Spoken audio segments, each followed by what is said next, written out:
The Hojicha flavor is unique in the world of tea. This tea is produced through a long roasting process, and during that time, the leaves transform in color, taste, and aroma.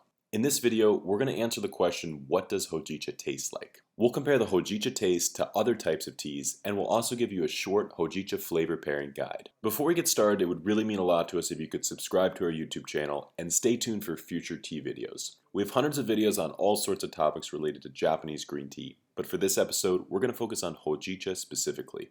Without further ado, let's get started. What is Hojicha? Hojicha is a popular type of tea in Japan. Although the color of the leaves and the liquid of the tea make it look more like a black tea, it's actually a type of green tea. The leaves are steamed after harvest in order to deactivate the enzymes that cause oxidation. Once the leaves are steamed, rolled, and dried, they are ready to be roasted. Hojicha is made by roasting the leaves either in a hot pan or a roasting machine for a longer time. If the farmer is producing partially roasted Kama-iracha, another Hojicha flavored tea, he will heat the tea leaves for less time at a lower heat. In the next section, we'll discuss what does Hojicha taste like. So let's describe the taste of Hojicha tea. The Hojicha taste is really developed while the tea is being roasted. During the roasting process, the tea leaves trade these grassy, vegetal notes for warmer notes of coffee, caramel, and chocolate.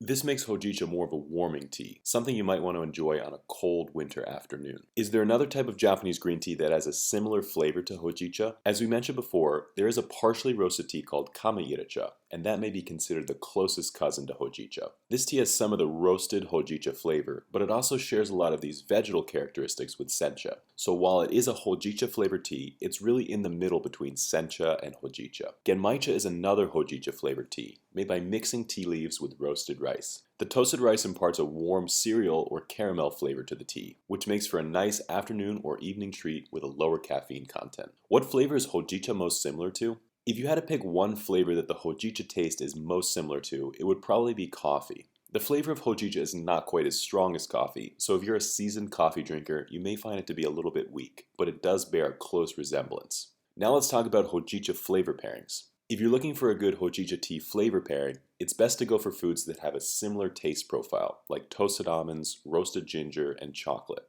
In general, anything roasted is going to be your friend, and there's a plethora of Japanese roasted snacks like senbei to choose from. With Hojicha flavor pairings, you can go much more on the darker side than you would with matcha pairings, for example. The darker roasted flavor of Hojicha seems to pair much better with dark chocolate. You may come across different types of Hojicha desserts and Hojicha lattes, and these are essentially made by mixing Hojicha powder with other ingredients. Hojicha flavored cookies, cake, and ice cream are all things that come to mind. Hojicha powder is exactly what it sounds like. It's a powder made from ground up Hojicha leaves. As is the case with matcha, when you grind up these tea leaves, they become more concentrated in flavor. Hojicha powder is a good choice for desserts because it really imparts a strong Hojicha taste that comes through the milk and sugar.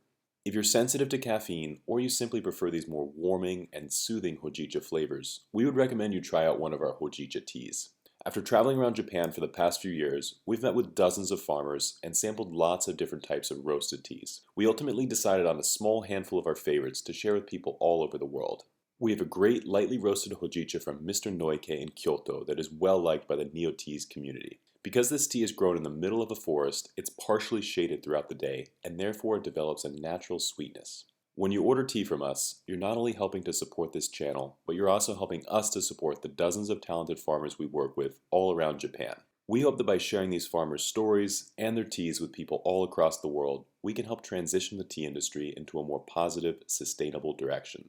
If you have any questions about Hojicha or green tea in general, please feel free to leave those in the comments below. Until then, we'll see you next time.